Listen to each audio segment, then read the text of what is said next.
In today's video, I want to show you guys what you can do if your ad blocker is not working on YouTube. Okay, for the first, what we can do is go here in your Opera JX browser, and here we type in Chrome Web Store.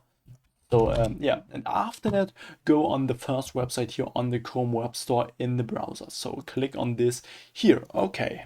Okay, and here in the web store, we go here and search for extensions, and then go on Origin, and here we have like uBlock Origin Lite or something. So what we can do is, we can go here and remove this, and then we can click on Add to Chrome. And now here you see add uBlock Origin Lite to the Opera add-on. So click on Add Extension here, and this is a it is for the Opera browser. And when we go here on the extension stand here on the left, then here we can see the Origin extension. So go on the extension here, and then here you have like the Opera ad blocker, and then here we have like uBlock Origin. So this is also an ad blocker, and after that your ad blocker on YouTube should work again. If I could help you with the video, please leave a like and subscribe, and see you next time.